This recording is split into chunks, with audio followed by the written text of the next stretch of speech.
Bienvenue dans ce nouvel épisode de mon podcast Franchise le Cap, l'émission qui vous permet de découvrir les meilleurs réseaux de franchise, des parcours inspirants. Et que vous soyez salarié, cadre, fonctionnaire ou déjà entrepreneur, l'idée c'est de vous favoriser, de créer le déclic pour que vous soyez tout simplement franchisé. Avant de présenter mon nouvel invité, n'oubliez pas de vous abonner à la chaîne pour être prévenu des nouveaux épisodes. Et sachez que si le réseau de franchise que je vais vous présenter vous intéresse, vous avez tous les liens en description. Vous pouvez également retrouver cet épisode sur Apple, Spotify et toutes les chaînes de podcast audio. Et donc aujourd'hui, j'ai la chance de vous présenter et de recevoir Jordan Thomas, qui a une franchise que j'adore et que j'apprécie beaucoup dans la thématique de la pizza. Salut Jordan, comment ça va ? Salut Geoffrey, écoute, ça va bien, il fait beau, on est heureux. Écoute, top. Est-ce que tu peux te présenter et nous présenter ton concept ? Eh bien, mon concept donc s'appelle Jordan Thomas Pizza. Ouais. On fait donc de la pizza au feu de bois, pizza artisanale. Et la grosse différence de notre concept vient du sourcing et de tous les titres que j'ai pu obtenir. Je t'en dirai peut-être un peu plus dans l'interview. Justement, c'est le but. Donc, c'est pas commun, quand même, un réseau de franchise qui porte le nom aussi de son fondateur. Explique-nous du coup un petit peu pourquoi et puis les titres justement qui en découlent. Eh ben, en fait, déjà, je suis maître artisan. Donc, dans le monde de la franchise, c'est peu commun, voire peut-être même je suis le seul, en tout cas à ma connaissance. Voilà. J'ai été champion de France et vice-champion du monde de pizza. Okay. Notre pizzeria d'origine, la première qu'on avait ouverte avec Julie, mon épouse, a été élue meilleure pizza de France par TripAdvisor. Okay. Donc voilà, en fait, tous ces titres ont fait que quand on a monté le réseau de franchise, le fait que la marque porte mon nom était un peu une évidence. C'était pas forcément mon choix, mais en tout cas, c'était le choix de l'avis de tous mes conseils. Le choix des équipes. Après, c'est une responsabilité aussi d'avoir une marque à son nom, mais oui. Effectivement, c'est pour tes franchisés, c'est top parce que ça permet de bénéficier aussi de l'aura des titres que tu as obtenus. Exactement. Et de ton titre de maître artisan également. C'est ça. Ok.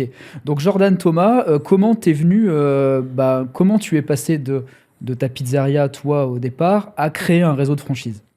On peut même déjà démarrer avant, parce que je suis tombé dans la pizza déjà un petit peu par hasard au départ. Okay.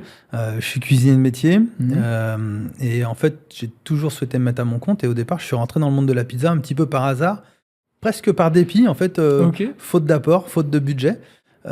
J'étais jeune, j'avais 25 ans, j'avais pas beaucoup d'apport, et en fait, on a fait de la pizza presque comme on aurait pu faire du tacos, mais le tacos n'existait encore pas à ce moment-là. Ouais. L'idée, c'était de développer une affaire sur 2-3 ans, de montrer à notre banquier qu'on savait gérer une affaire et ensuite d'ouvrir un restaurant. Et en fin de compte, on a beaucoup aimé le monde de la pizza. On a vu qu'il y avait plein de choses à apporter. J'ai commencé à faire les championnats assez rapidement. Au bout de moins de 2 ans de l'installation, j'ai commencé à faire les championnats. D'accord. Donc tout ça nous a donné vite une très belle notoriété sur la ville de Lyon, là où on est originaire. Et après, j'ai commencé à vouloir me lancer dans la franchise en 2014. Donc, on a ouvert en 2007 la première pizza. Okay. En 2014, j'ai commencé à y réfléchir. D'accord. Ça a pris un peu de temps. Parce que lancer un réseau de franchise, c'est pas si simple qu'on peut le croire. Et on a ouvert notre premier franchisé en 2019. Voilà. Donc, on a mis 2-3 ans de réflexion, vraiment sonder un peu, savoir si on allait le faire ou pas. 2 ans complets de gros travail pour monter tout ce qui est manuel opératoire, parce que quand tu as un restaurant, que tu es au quotidien dedans, le manuel opératoire est dans ta tête. Oui. Mais il faut pouvoir l'écrire, l'expliquer, tout retranscrire, le savoir-faire, et rien oublier surtout, parce que si tu veux vraiment dupliquer ta réussite et permettre à des franchisés de dupliquer ça, il faut vraiment tout leur expliquer, quoi, dans le moindre détail. Non, je comprends. Et donc voilà, le premier franchisé ouvert en 2019. D'accord. Et si je reviens un petit peu sur l'historique, quand est-ce que tu as du coup eu tes titres de champion de France de pizza et si tu devais l'expliquer, comment expliquer que justement tes pizzas fassent partie des meilleures ? Quel est ton secret un petit peu de fabrication ? Alors, on a plein de secrets de fabrication. Ouais. Dans les championnats, en fait, j'ai eu une période de championnat de 2009 à 2013. Donc, on a ouvert fin 2007. J'ai fait mon premier championnat en 2009.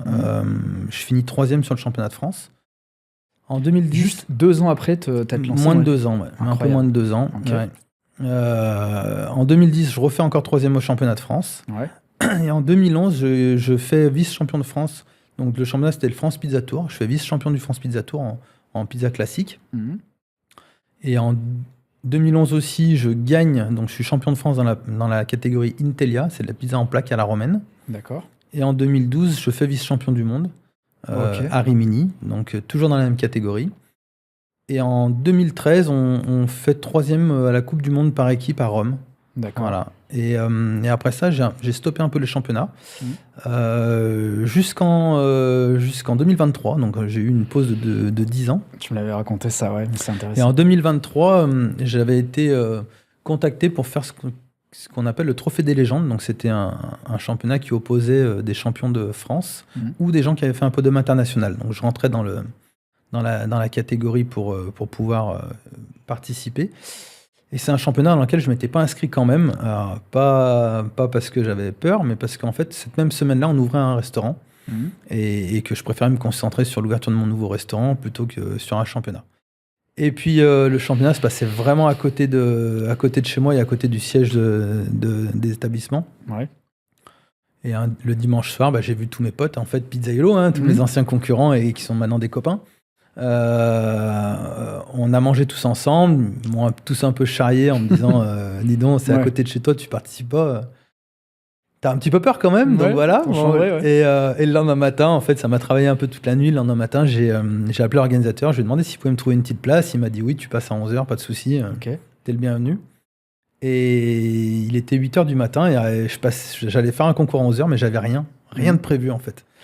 Donc je suis allé dans une de nos pizzerias franchisées, j'ai récupéré de la pâte, des garnitures dans les saladettes, et je suis allé présenter une pizza comme ça, un petit peu freestyle quoi. Freestyle. J'avais même pas de recette définie et surtout j'avais rien préparé moi. Et puis cette pizza, elle finit 3e quand même sur 18 participants.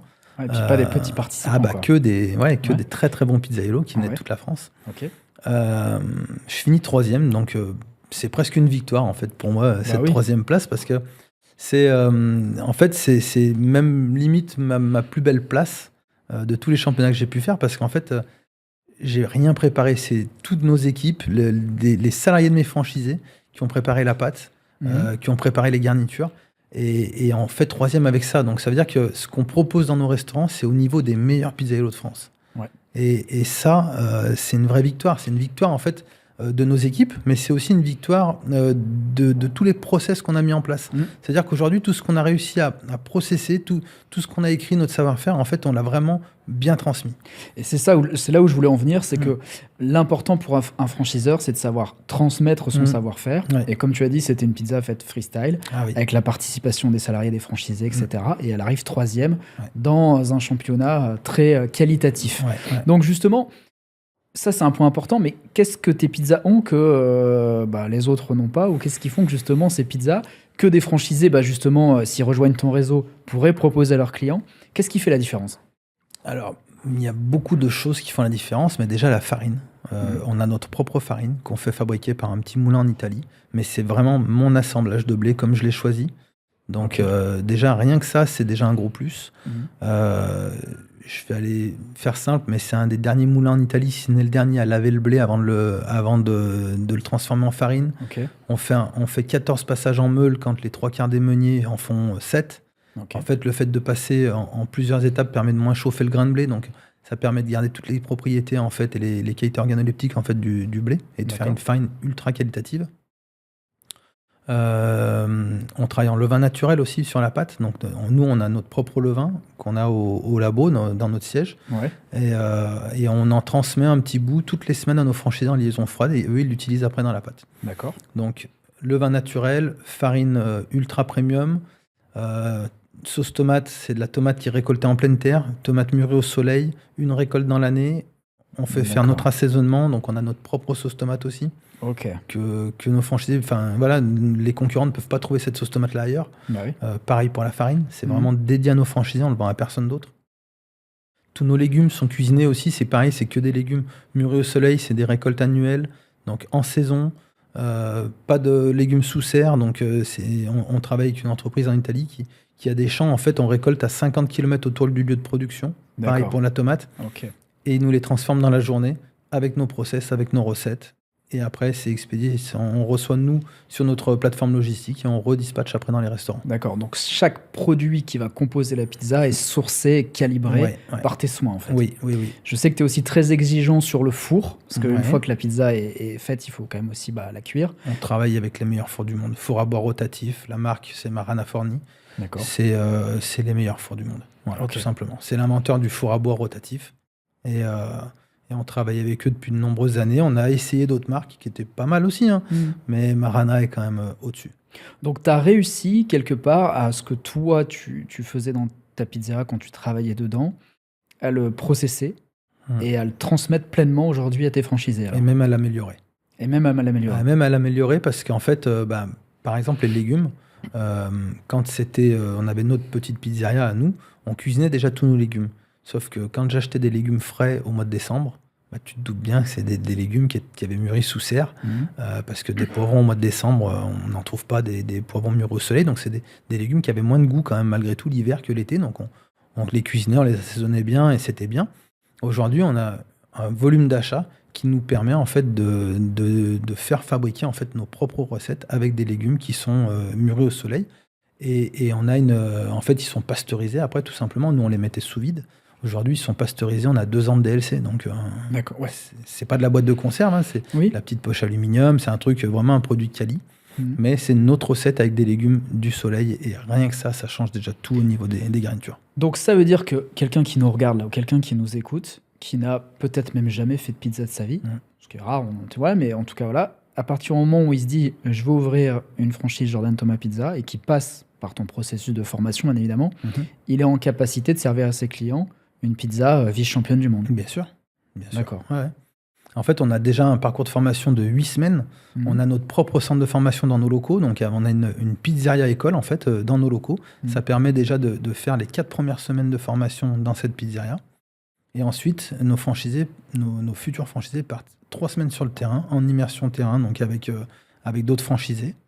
Ça leur permet déjà aussi de commencer à lier des liens avec nos équipes, nos franchisés, de commencer à s'intégrer au réseau, de voir vraiment le quotidien d'une pizzeria. Et après, on refait une dernière semaine en fait, de débrief au centre de formation où on valide tous les acquis.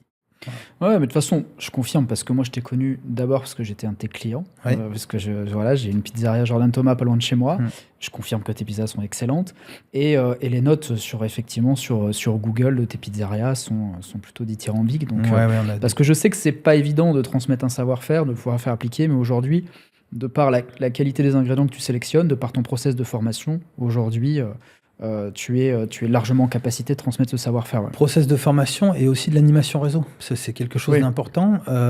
Nous, à l'animation réseau, aujourd'hui, on a Kevin, qui est un de nos associés aussi. C'est un de nos pizzaïlos. On l'a embauché il y a 14 ans. En fait, on a 2 associés, donc Julie et moi.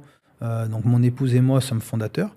Et nos 2 premiers pizzaïlos sont associés avec nous aujourd'hui dans la franchise. Il y en a un qui s'occupe toute la partie achat principalement, et plein d'autres petites missions, et l'autre qui s'occupe de l'animation réseau et de la formation. D'accord. Donc déjà, la formation qu'on va transmettre à nos franchisés, c'est quelqu'un qui l'a déjà éprouvé lui sur le terrain pendant des années et des années, donc il connaît le métier. Et à l'animation réseau, donc Kevin fait aussi de l'animation réseau quand il n'a pas de formation, mais on a aussi Lionel à l'animation réseau, qui est un de nos pizzaïlos, qui a travaillé dans 2 de nos pizzerias avant de monter au siège et de passer à l'animation réseau. Donc c'est pas un animateur réseau qu'on a recruté et qu'on a formé à faire de l'animation réseau. C'est quelqu'un qui connaît le terrain. Qui a fait maison aussi. Qui sait exactement comment ça se passe, qui a géré une ouverture de restaurant aussi. Donc voilà, c'est quelqu'un qui est du terrain et qui connaît tous les rouages en fait, de nos restaurants. Donc un réseau familial, si on peut dire. Un réseau familial. En fait, on essaye de vraiment faire monter en compétence tous nos collaborateurs, tout le temps. Ça marche. Donc là, on a parlé de la qualité justement et de justement ton profil et du fondateur qui se cache derrière. Aujourd'hui, j'imagine qu'il y a forcément des auditeurs ou des gens qui nous regardent qui sont intéressés. Parlons un petit peu chiffres. Aujourd'hui, pour ouvrir un Jordan Thomas, quel est l'investissement? Quel est le droit d'entrée? Comment ça se passe de ce côté-là? Alors, le droit d'entrée est de 25 000 € hors taxe. D'accord. Il y a plus 5 000 € pour la formation. Ok. Voilà. L'investissement global est d'environ 390 000 € hors taxe, tout compris. D'accord. Le droit d'entrée, les travaux, hors fonds de commerce. Ça, c'est une variable qu'on n'a pas. Donc, on peut aussi prendre un local vide et donc être à 390 000 euros d'investissement pour environ 150 mètres carrés. D'accord. Voilà. Si on fait un 200 ou un 250 mètres carrés, on ne va pas forcément multiplier à chaque fois parce qu'on va augmenter la surface de salle et non la surface technique. Donc, la surface de salle coûte moins cher que la surface technique en termes de travaux et de matériel. Après, en termes de potentiel de chiffre d'affaires. En termes de potentiel de chiffre d'affaires, on va aller en deuxième année entre déjà 850 à 1,2 million, 850 000 euros à 1,2 million de chiffre. Ah oui, c'est costaud quand même. Ouais, ça marche bien, heureusement. Bah oui, carrément, parce que ça fait partie du haut des paniers clairement en termes de franchise de pizza. Donc passer la barre du million, c'est quand même, avec un seul restaurant, c'est quand même déjà top, carrément. Au niveau du coup des royalties pour le marketing, comment ça fonctionne chez toi? Alors, il y a une redevance d'exploitation de 5% du chiffre d'affaires. Qui est classique. Tout à fait. Et une redevance communication de 2%. Ok, voilà. Pour la communication nationale. Pour la communication nationale. Ça marche. Gestion du site internet, des réseaux. Voilà. On a 3 personnes au marketing, 2 à temps plein et une alternante. D'accord. Aujourd'hui, au niveau de l'apport financier, parce qu'il y a l'apport aussi qui est nécessaire, en moyenne, combien doit avoir d'apport financier le candidat? Un minimum de 80 000 euros. D'accord. Voilà. À partir de 80 000 euros, avec quelques prêts d'honneur, on arrive à faire quelque chose. Vous les aidez justement pour le financement, tout ça? Bien sûr. D'accord. Nous, les franchises sont accompagnés sur la recherche de locaux, sur la recherche de financement. Alors, on a des partenaires pour ça, on ne gère pas tout en interne. Mais des partenaires, vous avez sourcés aussi? Mais des partenaires qu'on a sourcés, qui sont sérieux et avec qui on travaille depuis longtemps. D'accord. Ok. Aujourd'hui, combien de Jordan Thomas en France? À date, 10 d'ouverts, 2 en cours d'ouverture, et encore 4 autres dans les tuyaux qui vont bientôt arriver. Ok, donc là, tu es, si je dis pas de bêtises, vraiment en phase un peu d'accélération. Tu as pris le temps, on en a parlé, mais tu es quelqu'un qui a vraiment pris le temps de consolider son réseau avant de passer à la phase développement. Tu es plutôt sur un développement, on va dire, maîtrisé. Oui, parce qu'en fait, déjà, on n'est pas des franchiseurs de concept. On a quand même exploité pendant 12 ans en propre avant de franchiser. Donc, on n'a pas eu une idée qu'on a franchisé la semaine d'après. On a d'abord démarré vraiment avec un restaurant qu'on a fait évoluer. Et aujourd'hui, si tu veux, la franchise, c'est un moyen de se développer, mais on ne veut pas le faire n'importe comment. D'accord. Donc, on a déjà mis 5 ans, en fait, entre le premier et aujourd'hui, il s'est passé 5 ans. Et on n'en a fait que 10. Et sur les 10, on n'a que 5 franchisés. Parce qu'en fait, ils ont tous ouvert un deuxième restaurant très rapidement. Ça, c'est un excellent indicateur. Tous des multifranchisés. C'est tous des multifranchisés, à part le dernier, qui est rentré il y a 1 an, mais qui commence déjà à me parler d'ouvrir un deuxième établissement. D'accord. Voilà. Donc effectivement, ça, c'est un excellent indicateur. C'est plutôt un bon indicateur. On serait même allé moins vite. À la base, on voulait même presque pas aller aussi vite, en fait. Si tu veux, on l'a fait parce que quand nos premiers franchisés fonctionnent bien et qu'ils veulent dupliquer, on ne peut pas dire non. Et puis qu'on sait que la deuxième ouverture sera plus simple. Donc, on l'a fait comme ça. Mais on avait besoin aussi d'apprendre notre métier de franchiseur. En fait, c'est un nouveau métier. J'étais pizzaiolo chef d'entreprise, parce qu'on avait notre première pizzeria, on dépassait largement le 1 million d'euros de chiffre d'affaires. Donc j'avais une équipe à manager. Donc déjà, j'ai appris ça aussi. Et après, la structuration en franchise, si on veut que ça tienne, si on veut que ça soit sérieux, et que ça soit à la hauteur du niveau d'engagement des franchisés, parce qu'on a quand même une responsabilité en tant que franchiseur. On a des gens qui investissent avec nous, qui nous font confiance, donc on ne doit pas les trahir, quoi. Donc c'est important de se structurer, de faire les choses bien. Ouais, exactement. Et si du coup tous tes franchisés deviennent multifranchisés, est-ce que tu as une idée à peu près alors en termes de potentiel, après il y a toujours les charges, les coûts, etc., mais du potentiel de rentabilité d'une pizzeria? Est-ce que tu peux nous donner quelques chiffres? Ouais, une pizzeria bien gérée, elle peut sortir un EBE de 20%. Ok. Si c'est bien géré, ça veut dire que si on maîtrise bien sa masse salariale, qu'on maîtrise bien sa matière première, qu'on passe pas des charges sur la boîte. Voilà, après. Bien sûr, Mais voilà, une pizza bien gérée, on est sur du 20% de BE. Ok. Et justement, ce qui est bien, c'est que j'avais vu ça chez toi, à ton siège, c'est que tu aides aussi tes franchisés à bien gérer leur fonds de commerce, de par des logiciels ultra pointus qui calculent la marge. Enfin, dis-moi en plus par rapport à ça, mais j'ai trouvé assez fascinant. On a un logiciel aujourd'hui qui est relié à nos caisses et à toutes nos fiches techniques. Donc en fait, ce logiciel-là, quand on vend un produit, une pizza, un cocktail, une bière, ça nous défalque la matière première. Donc si je vends une pizza, ça va m'enlever la farine, ça va m'enlever l'huile d'olive, ça va m'enlever la tomate, la mozza. Voilà. Et avec ce logiciel-là, on peut aussi passer nos commandes. D'accord. Et du coup, faire des inventaires. Et ça nous permet d'avoir un coût de revient théorique par rapport aux fiches techniques et un coût de revient réel quand on fait nos inventaires. Le théorique et le réel sont forcément différents. On perd un peu de marchandises, il y a un truc qui tombe, voilà. Mais ça nous permet déjà de maîtriser nos coûts de revient. Et sur certains restaurants qui travaillent avec, on arrive à vraiment gagner des points de marge. Voilà. Donc non, mais j'ai vu, c'était vraiment abouti. Et en tout cas, ça aide les franchisés à tenir leur marge, à vraiment piloter leur activité au plus juste. Voilà, exactement, à piloter. Et puis c'est facilitateur parce qu'en fait, ce logiciel aujourd'hui, il est relié à l'intelligence artificielle. Étant donné qu'il sait ce qu'on vend tous les jours, il est capable de faire des prédictions de vente après, quand on l'a alimenté un petit peu. Donc il fait des prédictions de vente en fonction de la météo, en fonction des ventes passées des semaines d'avant, mais aussi de l'année d'avant, de la météo, des événements sportifs. Incroyable. Étant donné qu'il fait des prédictions de vente, après il n'a plus qu'à faire des prédictions de commandes. C'est magnifique. Voilà. Et c'est là où on en parlait aussi un peu tout à l'heure, mais en off, mais je suis fasciné par justement l'intelligence artificielle qui est pluguée dans le monde de la franchise, parce que l'IA ne remplacera jamais le fait qu'on mange des pizzas. Oui. Dans 5 ans, 100 ans, 1000 ans, enfin voilà, ça changerait. Par contre, appliqué dans la gestion d'un point de vente franchisé, ça fait des miracles. Tu me dis, je sais même pas, prédiction par rapport à la météo, par rapport aux événements sportifs. Donc ça veut dire que ça anticipe tes commandes en fait.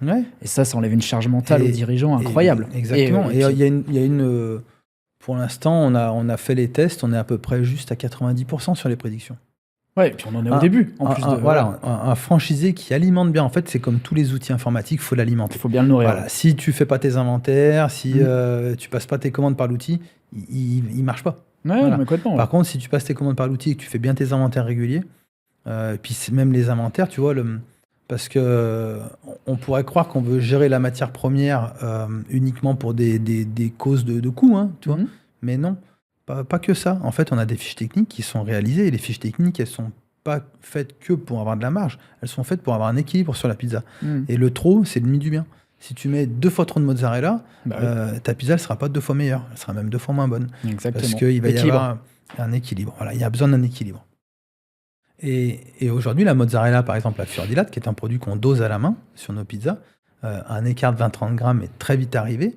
Avec cet outil-là, si tu fais un inventaire stratégique toutes les semaines, tu peux voir tes écarts de consommation à la semaine. Et c'est énorme parce que si tu passes 20-30 grammes tous les jours sur 300 pizzas par jour et que tu t'en rends pas compte, à la fin de l'année, tu as donné 10 000 € à ton fournisseur en trop. Quoi. Exactement. Donc, et pour autant, la pizza ne sera pas forcément aussi meilleure. Et la pizza ne sera pas meilleure. Tout est parfaitement calibré. Donc, parce que trop de mozzarella peut nuire à la cuisson. En fait, la pizza là, c'est le maître artisan qui parle. La pizza, elle cuit par perte d'humidité. Donc, si tu fais un voile de fromage sur ta pizza, elle perd pas son humidité à la cuisson. Et du coup, elle croustille pas, elle est molle. Et voilà. On voit le maître artisan carrément. Voilà. Ce que j'aime beaucoup avec la pizza aussi, c'est qu'on n'est pas sur un concept d'effet de mode. On voit aussi beaucoup dans le monde de la franchise. Alors, après, voilà, des succès plus ou moins éphémères. Après, ça reste des succès aussi. On peut surfer aussi sur des tendances. Par contre, quand on rejoint une franchise dans le monde de la pizza, c'est pour y faire presque une vraie carrière finalement. Parce que c'est un produit qui va jamais s'arrêter. Oui, la pizza sera tout le temps, je pense, ça fait 40 ans qu'on mange des pizzas en France, voire même plus. Elle est montée en gamme ces 10 dernières années, mais comme jamais. Aujourd'hui, on a vraiment de la pizza de qualité. Je pense que c'est un produit effectivement qui va pas se démoder, comme d'autres produits. Ouais, et c'est vraiment un produit aussi qui a un mode de distribution vraiment 360, du surplace, de l'emporter, de la livraison. Aujourd'hui, tu connais un peu la ventilation. Alors, ça dépend, j'imagine, peut-être aussi des pizzerias, mais quel est le ratio de pourcentage de vente entre le surplace, l'emporter, le livraison ? Ça dépend beaucoup des emplacements. Donc, c'est pas évident de te dire ça comme ça, mais si on vulgarise un peu, on pourrait dire 50-50. 50 emporté, 50 sur place. Quand je dis emporter, c'est emporter plus livraison. Plus livraison, ok. Et tu me parlais d'un truc qui m'a bluffé la dernière fois concernant la livraison. On sait que souvent, dans le monde de la franchise, la livraison par Uber Eats, Deliveroo, vient rogner quand même les marges. C'est pas toujours... On le fait. Il y a des points de vente qui le font, mais ne sont pas forcément contents par rapport à la rentabilité. Et là, en fait, tu m'as parlé d'un... Je sais pas si c'est un accord, une fonctionnalité. C'est un outil qui est assez bluffant. Avec notre logiciel de caisse, en fait, on on a la possibilité aujourd'hui, on a un site vitrine click and collect, et le client peut choisir de se faire livrer. Ouais. La pizza coûte le même prix en emporté, click and collect ou en livraison. Donc pas de différence pour le client. Pas de différence pour le client, alors que, sachant que sur Uber Eats, nos pizzas sont 3 € plus chères. Oui. Mais comme tout le monde. Comme tout le monde, bien sûr. Uber ou Deliveroo, d'ailleurs, ou tous les agrégateurs nous prennent 30% du chiffre, donc c'est énorme. Avec ce système-là, on arrive à garder les pizzas au même prix, mais faire appel au livreur Uber quand même. Et en fait, le client ne paye uniquement que la livraison. Donc il y a des frais de livraison à appliquer qui sont calculés immédiatement sur notre site internet, en fonction de la distance qu'il y a à faire entre le restaurant et le point de livraison. Donc ça, c'est top. Et ça permet d'économiser les 3 € par pizza. En fait, on ne bénéficie pas de la plateforme marketing de Uber, puisque en fait, la plateforme, elle est aussi là pour ça. Elle nous met en avant. Par contre, le client qui nous connaît et qui veut se faire livrer, il va payer peut-être 4 € de livraison ou 5 € pour 3-4 pizzas. Alors qu'en passant par un agrégateur, il aura payé chaque pizza 3 € de plus encore des frais de livraison. Donc ça vient balayer une vraie contrainte des plateformes de livraison. Ouais. Et quand on connaît quand même le taux de fidélisation dans une pizzeria, vous n'avez aucun mal à faire passer le message à vos clients. Exactement. Donc ça, c'est génial. Super. Alors j'imagine qu'il y a des gens qui commencent à être de plus en plus intéressés, mais après un point important, c'est que surtout, je sais que toi tu es quand même très rigoureux là-dessus. Quel type de profil de franchisé tu recherches et quel type de profil de franchisé tu ne veux pas? Comme ça on fera gagner du temps à tout le monde. Alors on cherche déjà des profils, alors ça peut être de tout horizon. Il n'y a pas de secteur d'activité ou de métier en tout cas mis en avant. Ce qu'on veut, c'est des valeurs, des gens qui partagent nos valeurs. Donc déjà, première valeur, la qualité, l'authenticité. On veut des gens qui s'investissent vraiment dans l'exploitation du restaurant. Alors pas forcément à faire des pizzas en permanence, mais des gens qui soient là dans leur commerce et qui s'occupent de leurs clients, qui ont une vraie fibre commerciale. En fait, on veut des gens qui ont envie de faire plaisir. L'ADN du restaurateur, à la base, c'est faire plaisir aux gens. Donc on veut des gens qui ont quand même cet ADN-là et qui ont envie de faire plaisir aux gens et de se faire plaisir. Voilà. Ouais. On ne veut pas forcément des gens qui font de la restauration uniquement pour gagner de l'argent. On en gagne de l'argent, c'est pas un problème. Mais on ne veut pas que ça soit un moteur. L'argent, quand tu fais du business, c'est une conséquence de ton travail. Tout à fait d'accord. Voilà. Mais si c'est ton moteur, de toute façon, peu importe le business que tu feras, tu n'en auras jamais assez. Et en plus, tu vas t'essouffler 1 an, 2 ans, et puis après, tu n'en auras plus envie. Ça va...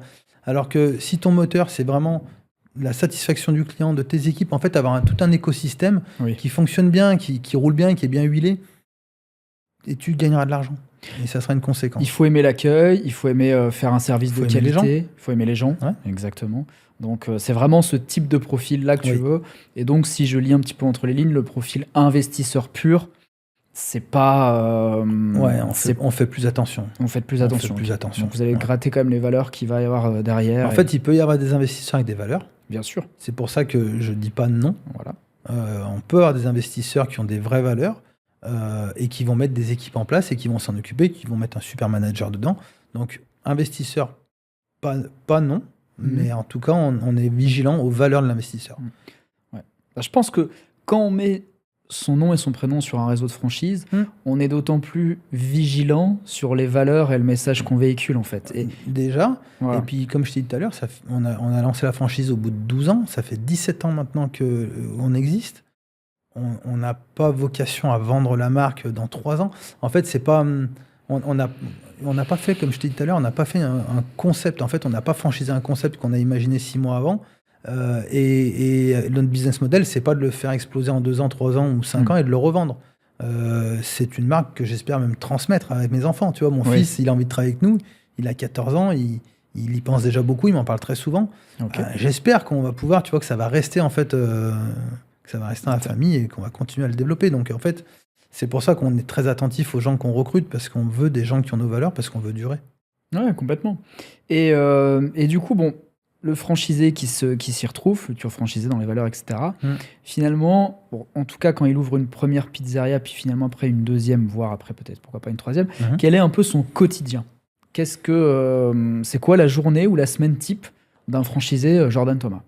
Alors, ça dépend du choix des franchisés. On a des franchisés qui décident d'un petit peu moins travailler, de prendre un peu plus de temps pour eux, et d'avoir une équipe plus solide autour d'eux. On en a qui aiment ça. On a des restaurateurs dans nos franchisés et qui aiment être sur le terrain, qui ont besoin d'être là. Donc, il y en a qui vont travailler plus que d'autres. Après, c'est vraiment un choix. On a un de nos franchisés qui est très, très peu opérationnel. Il a 2 restaurants avec nous. Il n'est même pas opérationnel, clairement. Voilà, D'accord. Il n'est pas dans ses restaurants. Il vient, il check ses équipes, il manage bien. Il a des directeurs dans les 2 restaurants. Il les dirige très bien. Mais c'est les directeurs qui font tourner les restaurants. C'est pas lui. Ok. Voilà. Donc, il y a vraiment, en fait, il y a vraiment la place pour différents types de profils. Exactement. Et ceux qui veulent vraiment s'impliquer au contact et parce qu'ils aiment aussi le contact client et n'ont pas forcément envie de lâcher la main, et d'autres qui peuvent avoir vraiment un profil plus de piloté. C'est ça. Okay. Tu peux avoir le pilote. En fait, c'est toujours une question de valeur. En fait, tu peux être presque investisseur. Aujourd'hui, lui, il a commencé dans son premier restaurant, il était opérationnel tous les jours. Puis il a fait le 2e, et puis maintenant, voilà, il a pris beaucoup de hauteur. Ouais, ce que j'aime appeler les investisseurs actifs. C'est-à-dire, voilà, le vraiment passif où tu fais rien dans le monde de la franchise, j'y crois pas vraiment. Non. Mais l'investisseur actif, c'est possible. Et puis, il y a des gens qui sont très bons dans le pilotage aussi, justement. Oui. Ou d'autres ont du mal à lâcher la bride et ont besoin d'être... voilà. Donc, en tout cas, en fait, c'est des façons différentes de piloter. Exactement. Il y en a qui pilotent sur le terrain et il y en a qui pilotent en prenant de la hauteur. Ouais, tout à fait. Et donc, ça fait 17 ans que tu existes. La question que je me pose, c'est que est-ce que dans le monde de la pizza, tu arrives encore à innover? Est-ce que d'un moment, on tourne pas un petit peu en rond? Est-ce que tu arrives encore à innover? Non, on innove régulièrement. Déjà, on change de carte chaque saison. D'accord. On a une carte saisonnière, donc on fait des nouvelles recettes à chaque saison. La carte permanente, elle, change quasiment tous les ans. Donc on garde évidemment les pizzas phares. Hein. On va pas... Ouais, vous avez des best-sellers. Ouais, on a les best-sellers, on les touche pas. Mais par contre, il y a beaucoup de nouveautés qui viennent régulièrement. Il y a 2 ans, on a lancé les pâtes fraîches dans les restaurants. Donc, tous les nouveaux restaurants qui ouvrent maintenant ont des pâtes fraîches aussi à la carte. Donc, on fait les pâtes sur place directement, des pâtes aux œufs, et avec des recettes super sympas, des traditionnelles, voilà. Donc, les 3 derniers restaurants qui ont ouvert ont les pâtes fraîches en plus. On a un de nos restaurants là, qui lui avait ouvert sans les pâtes à l'époque, et maintenant on vient de se mettre au concept.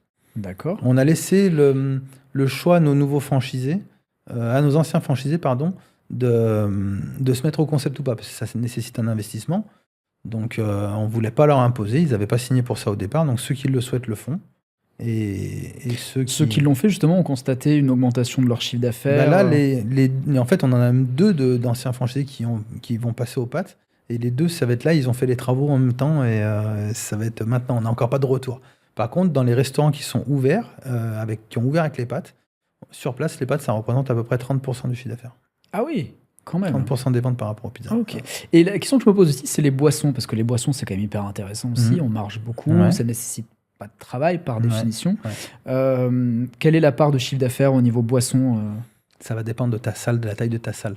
D'accord. Si tu veux, et puis aussi de l'équipe que tu as en salle. Parce que si c'est l'équipe qui fait aussi la belle proposition. La boisson, c'est la vente additionnelle. Oui. Donc, si tu as une super équipe, tu peux faire 30-40% de ton ticket sur de la boisson et du café, quoi. Ah ouais, donc ça c'est génial. Et en plus, si je me trompe pas, quand on base son concept sur un concept premium, parce que c'est des pizzas premium, clairement, tu proposes des pâtes fraîches, on n'est pas sur des tickets moyens de boisson au ras des pâquerettes. J'imagine que peut-être de la belle bière artisanale. Voilà, il y a du vin. On a notre marque de bière.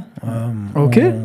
On va bientôt. Alors là, on a eu le Beaujolais nouveau pour les amateurs de Beaujolais nouveau, mais on a lancé sur notre siège social est aux portes du Beaujolais, et on a lancé un vin en collab avec un vigneron. D'accord. Alors ça sera pas du Gamay pour les connaisseurs, ça sera du de la Syrah. D'accord. Mais cultivé dans le Beaujolais, fait dans le Beaujolais. Et donc là, on a sorti aujourd'hui d'ailleurs, hein, c'est le jour du Beaujolais nouveau aujourd'hui. On sort notre Beaujolais nouveau aujourd'hui. Okay. Et après, on va sortir un vin fait en collab avec un vigneron. Donc tout un écosystème, de la pizza à la pâte, aux boissons, tout est réfléchi pour aussi avoir des produits uniques en fait. Oui, produits uniques et les produits qui sont pas uniques sont quand même super bien sourcés. Le café, on travaille avec la marque Illy, qui est un café qui est super bon. Enfin voilà, on essaie toujours d'amener un produit ultra quali. Même au niveau des desserts, je sais que c'est des desserts qui sont, tu me disais, faits sur place, on fait nos desserts. mais qui sont finalement le meilleur rapport entre la simplicité d'exécution et le goût. Donc chaque pan en fait de ton concept est et calculé au millimètre. En fait, il n'y a pas un produit qu'on vend où je me cache quand je le vends, quoi. Voilà, tout ce que je vends aujourd'hui, tout ce que je fabrique, je suis fier de le fabriquer et de le vendre, quoi. Ok, Voilà. donc ça c'est important. Ça, c'est très important. Au niveau du potentiel de développement aujourd'hui, combien est-ce que tu as un rythme en tête d'ouverture par an? Combien de pizzerias? Alors, je sais que toutes tes zones sont bien étudiées, calculées, et je sais que tu laisses rien au hasard. Mais aujourd'hui, voilà, rythme de développement et potentiel de pizzeria en France? 5-7 par an, c'est bien. D'accord. On est structuré pour aujourd'hui. 5-7 ouvertures par an, ça ne nous fait pas peur. Et on a aujourd'hui déjà les locaux et le staff. Alors, il faudra peut-être recruter un animateur réseau de plus, mais on peut déjà monter à 35-40 sans problème. Voilà. D'accord. Voilà. On est structuré pour. Ok. Ah ouais, donc tip top. Et des ambitions peut-être internationales à terme? C'est pas faux. Faut jamais dire jamais, donc je sais pas aujourd'hui. Pour l'instant, on est trop petit pour penser à ça. On va déjà se concentrer sur notre métier, sur continuer à développer le territoire français. Il y a déjà beaucoup de place. On a identifié plus de 100 zones possibles pour des implantations, donc, mais même bien plus de 100. D'accord. On peut en faire 150 en France sans problème, quoi. Okay. Parce qu'en fait, la force de notre concept, c'est qu'on n'est pas obligé d'être en ville, même au contraire. On peut être dans des communes de 1500 habitants. Suffit qu'on soit sur un axe passant et ça cartonne, quoi. Ok. Voilà. Ah ouais, donc c'est vraiment d'accord, c'est vraiment ouvert même à des petites localités. Oui. Ok. Bien sûr. Ah bah super. Au niveau de tes, alors toi en tant que franchiseur, quel est finalement ton meilleur souvenir, ta plus grande fierté aujourd'hui après 17 ans? Alors pas en tant que franchiseur, mais en tant que franchiseur. C'est un truc qui t'a vraiment marqué à l'échelle de ton réseau. Voilà. Qu'est-ce que tu gardes comme meilleur souvenir ou plus grande fierté? J'en ai plein, parce que j'ai beaucoup de fierté. En fait, on a quand même des franchisés qui sont plutôt bons, qui sont hyper investis. Donc des fiertés, j'en ai plein, et c'est compliqué d'en citer qu'une, parce que... Qu'est-ce qui te vient en tête? On a... J'en ai plusieurs. J'ai un couple qui a fait 3 restaurants avec nous. C'était un jeune couple, donc ça, c'est une fierté. Bah ouais. Ils n'avaient jamais été entrepreneurs avant, donc pour le coup, c'est une fierté. Alors aujourd'hui, ils souhaitent peut-être partir à l'étranger. Ils ont revendu 2 de leurs restaurants à un autre de mes franchisés. Donc j'ai un de mes franchisés qui a racheté les restaurants. C'est des restaurants qui fonctionnent bien. Et eux ont d'autres ambitions. Donc après, ça s'entend aussi, et c'est OK, il n'y a pas de problème. Mais eux, c'est une fierté parce qu'ils nous ont fait grandir et ils ont grandi avec nous. Donc ça, c'est une fierté. Ouais. J'ai un autre couple qui, eux, ont travaillé pour le groupe Paul Bocuse. C'est des gens qui ont eu 2 restaurants à leur compte en indépendant avant d'être franchisés. Ok. Pour le coup, c'est eux qui ont racheté les 2 autres restos, donc ils en ont 3 maintenant. Ok. Donc ça, c'est une fierté aussi parce que c'est des gens qui sont du métier, qui connaissent vraiment le monde de la restauration, qui sont très bons. Et c'est une fierté d'avoir des gens comme ça dans notre réseau. J'ai un autre de nos franchisés qui était dans l'automobile et qui a quitté le monde de l'automobile pour devenir franchisé. Dès la première année, il a super bien marché. Un démarrage un peu compliqué parce que manque de personnel. Il a démarré en été, c'était un petit peu difficile, mais ça a été 3 mois un peu galère, et après c'était parti, quoi. D'accord. Donc ça, c'est une fierté aussi. J'en ai un autre qui était Toque Blanche Lyonnaise avant, qui aujourd'hui, tu le connais, parce que tu vas lui prendre des pizzas, qui a travaillé qui a même été cuisinier dans le monde de la Formule 1, qui se déplaçait sur tous les grands prix. Donc tu vois le niveau du mec, quoi. C'est un mec qui pareil, qui est un très très bon cuisinier. Et il est venu avec nous en franchise, quoi. Donc c'est des fiertés, ça. Ça, c'est une grande fierté, parce qu'effectivement, on peut se dire, quand on a ce type de profil, je vais pas, entre guillemets, me rabaisser, aller dans un truc standardisé. Exactement. Mais non, parce que là, on est sur une franchise qui est basée sur la qualité, en fait. C'est ça. Donc tu attires ce type de profil malgré tout. Oui, on attire justement, mais c'était même une surprise, parce que...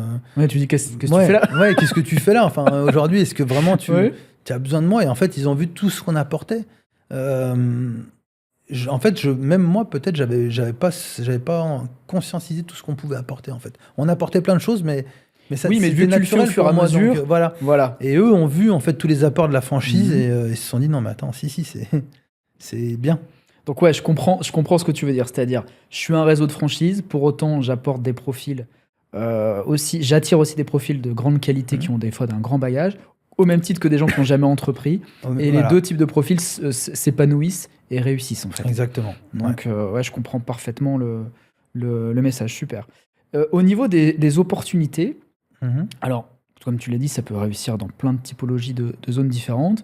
Mais là, aujourd'hui, est-ce que tu as des zones à pourvoir, un peu chaude, un peu rouge vif, où tu te dis là, vous ouvrez là, c'est carton plein. Ouais. Parce qu'il y a peut-être justement des gens qui nous écoutent qui... On a des outils de géomarketing en fait aujourd'hui, donc on a effectivement identifié des très belles zones. Mais ça, il faudra qu'ils nous rencontrent pour que je leur dise. Ça marche. Mais en tout cas, tu as les idées claires par rapport à ça. Ouais. Ah oui, tout est identifié.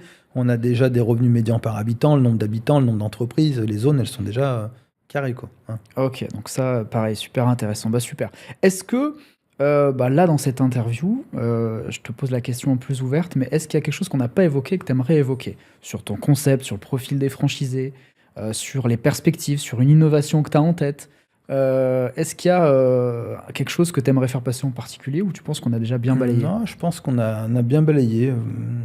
Je pense qu'on a bien balayé les choses. Génial. Le plus, c'est en tout cas les gens de contact pour en savoir plus aussi. Exactement. Qu'est-ce que tu aimerais dire aux gens qui nous regardent ou qui nous écoutent pour, pas forcément les convaincre, parce que l'idée c'est qu'ils se fassent signer des par eux-mêmes, mais quel message t'aimerais leur faire passer?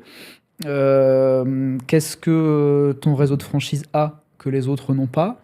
Qu'est-ce que t'aimerais leur communiquer? Que s'ils ont écouté le podcast jusqu'au bout et qu'ils se sont reconnus déjà dans nos valeurs, qu'ils n'hésitent pas à prendre contact avec nous, tout simplement, parce qu'en fait, on leur fera une présentation complète de notre enseigne, du marché de la pizza et de tout ce qu'on peut leur apporter. On est assez transparent dans nos présentations franchises, tu l'as vu, puisque tu as assisté à une de mes présentations. Je m'occupe personnellement des présentations de l'enseigne. On n'a pas de développeur aujourd'hui, c'est toi. C'est moi le développeur. On est transparent, on montre des chiffres d'affaires, on montre des résultats, on montre vraiment des comptes de résultats de franchisés. Je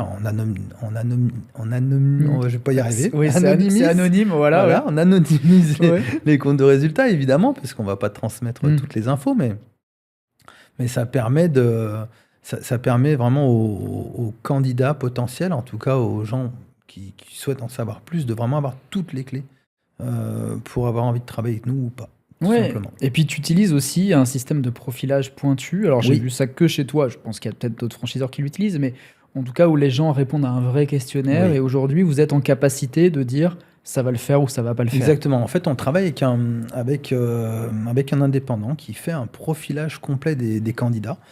Ça prend un petit peu de temps, c'est 150 à 200 questions à répondre, mais bon, ça va vite, en une demi-heure c'est fait. Et ça permet en fait de faire un profilage qui va nous donner une adéquation entre la personne, ses envies professionnelles, ses moteurs, ses traits de caractère aussi personnels, et notre concept. Et on va dire à la personne, ok, ça match ou ça match pas. Mais si ça ne matche pas, c'est que ça ne matche pas pour les deux, en fait. C'est-à-dire que nous, on va pas le faire avec lui, mais de toute façon, si lui le faisait avec nous, il ne serait pas heureux. Il y a des gens, voilà. Donc, ça permet de gagner du temps et d'être dans la transparence dès le départ. Dans la transparence du départ. Donc, si on fait une franchise avec quelqu'un, on est forcément passé par ça, et ça veut dire qu'on sait qu'en fait, on est compatible. C'est un mariage, une franchise. Oui, quelque part. Le problème, c'est que des fois, on a des gens qui vont peut-être bien se vendre, mais dans le profilage, on va retrouver ça peut être aussi, alors des fois, ça peut être juste une incompatibilité, mais des fois, ça peut être des gens et inversement, des gens qui peuvent être un petit peu plus réservés et qui, après, c'est pas une question de bien ou mal, et des gens réservés, compatibilité. Des gens un peu plus timides, mais qui dans le profilage vont se révéler. Voilà. Ça nous est déjà arrivé. Donc en fait, pas hésiter à te contacter s'ils sont intéressés. Exactement. Et sache qu'en tout cas, avant d'aller plus loin, ils seront aussi profilés. Et justement, juste dans une optique de transparence et de compatibilité. En fait. Et en plus, le profilage, on leur fait la restitution quoi qu'il arrive. Voilà, oui, c'est pas en mode merci, quoi. Non, c'est pas en mode non merci. Il y a une vraie restitution qui est faite du profilage avec une explication du profilage. Et en plus, c'est gratuit pour eux. Donc ils peuvent avoir un profilage. Dans le pire des cas, ils ont un profilage gratuit. Voilà, et dans le pire des cas, ils ont ça. Et même, ça peut leur permettre découvrir même des fois des choses qu'ils n'avaient pas encore conscientisé, par exemple. Tu vois. Bah oui, tout à fait. Ouais. Non, mais j'ai vu, c'est hyper pointu et j'étais impressionné. Ouais, moi, je l'ai fait le profilage pour moi-même au départ, pour me rendre compte déjà si c'était bien cet outil. Et t'étais pas fait pour ça, en fait. Non. Là où j'ai été impressionné, c'est que à ce moment-là, donc il s'appelle Pierre Michel, celui qui fait les profilages. On se connaissait pas du tout. On s'est rencontrés comme ça sur un salon. Il m'a fait mon profilage. Quand il m'a fait la restitution, je me suis dit, c'est pas possible, il me connaît.